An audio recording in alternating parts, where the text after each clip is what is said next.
2024 లేదా 25లో డిగ్రీ లేదా బీటెక్ చదివారా? సాఫ్ట్‌వేర్ జాబ్ కోసం ఎదురు చూస్తున్నారా? అయితే కోడ్ జ్ఞాన్ 100 డేస్ కోర్సులో చేరండి. జాబ్ సాధించండి.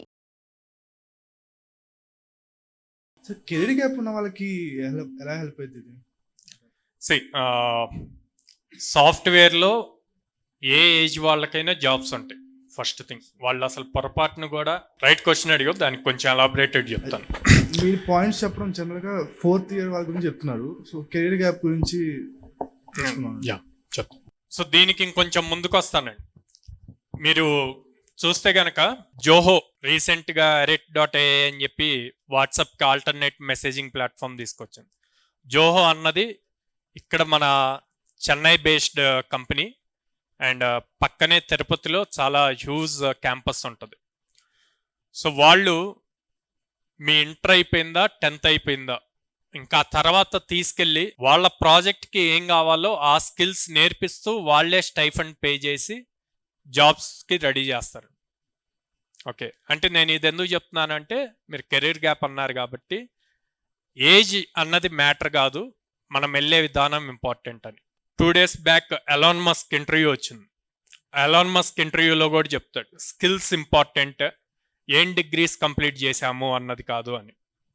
At the same time top successful వాళ్ళంతా కూడా డ్రాప్ అవుట్సే. అలా అని చెప్పి నేను డ్రాప్ అవుట్ అవ్వమని చెప్పనండి. ఎవరి స్కిల్ సెట్ వాళ్ళకు ఉంటుంది. మీకు క్లారిటీ ఉండాలి, ఏం చేయాలి అన్నది క్లారిటీ ఉండాలి. ఆ క్లారిటీ లేదు అంటే గనక ప్రాపర్ గైడెన్స్ లేదు అంటే రాంగ్ స్టెప్స్ వేస్తారు.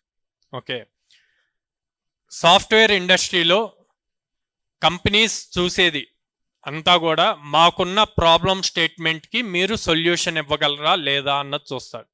మీరు సొల్యూషన్ ఇవ్వగలరు అన్న కాన్ఫిడెన్స్ వాళ్ళకి ఎప్పుడు బిల్డ్ అవుతుంది అంటే మీరు స్కిల్ నేర్చుకునేటప్పుడు ఏ టైప్ ఆఫ్ ప్రాజెక్ట్స్ చేశారు, అది లైవ్లోకి మీరు డిప్లాయ్ చేయగలిగారా లేదా అన్న దాని మీదే చూస్తారు. ఈ ఎక్స్పర్టైజ్ ఉంటే గనక ఏ ఏజ్ ఫ్యాక్టర్లో అయినా జాబ్ తెచ్చుకోవచ్చు. మా దగ్గర 52 years ఆమె బాధ్యతలన్నీ కంప్లీట్ అయ్యాక మన వాళ్ళు 4th class 5th classకి వచ్చాక అప్పుడు వచ్చి 6 months పైథాన్ ఫుల్ స్టాక్ నేర్చుకొని ఇప్పుడు ఐబిఎంలో జాబ్ చేస్తున్నారు. Success story. అది మీకుండే గోల్ ఫోకస్ అన్నిటి మీద డిపెండ్ అయి ఉంటుంది. సో సాఫ్ట్వేర్లో ఏజ్ అన్నది నెంబర్ కాదు. ఓకే, సెకండ్ సార్ ఓకే 22లోనో 20లోనో పాస్ అవుట్ అయ్యాము, ఇప్పుడు మేము సాఫ్ట్వేర్ సైడ్ వెళ్ళాలి అనుకున్నాం. సాఫ్ట్వేర్ సైడ్ వెళ్ళాలి అనుకుంటే సరిపోదండి, మేము ఎంత కష్టపడుతున్నాం అన్నది ఇంపార్టెంట్. ఫ్రెషర్ మీరు చేసే వర్క్ ఫ్రెషర్ చేస్తుంటే కంపెనీస్ ఆబ్వియస్గా ఫ్రెషర్స్కే ఆపర్చునిటీ ఇస్తుంది, మీకు ఇవ్వదు. మీకన్నా కూడా వాళ్ళ జనరేషన్ డిఫరెన్స్ ఉంది కాబట్టి మీకు ఆపర్చునిటీ ఇవ్వాలి అంటే వాళ్ళకన్నా మీరు ఎక్స్ట్రా ఏం చేయగలరు, వాళ్ళకన్నా ఎక్స్ట్రా స్కిల్ మీ దగ్గర ఏముంది, ఎన్ని ఎక్స్ట్రా ప్రాజెక్ట్స్ చేసాం అన్నది ప్రూవ్ చేసుకోవాలి. అప్పుడు ప్రతి ఒక్కళ్ళకి ఆపర్చునిటీ ఉంటుంది. అక్కడ మేము కూడా సపోర్ట్ చేస్తాం. కోడ్ జ్ఞాన్లో కూడా కెరీర్ గ్యాప్ వచ్చిన వాళ్ళు ఉన్నారు, ప్లేస్ అయిన వాళ్ళు ఉన్నారు. అట్లా అని చెప్పి సార్ నాకు 3 years 4 years కెరీర్ గ్యాప్ వచ్చింది కదా నాకు డైరెక్ట్గా 10 LPA రావాలి అంటే రాదండి.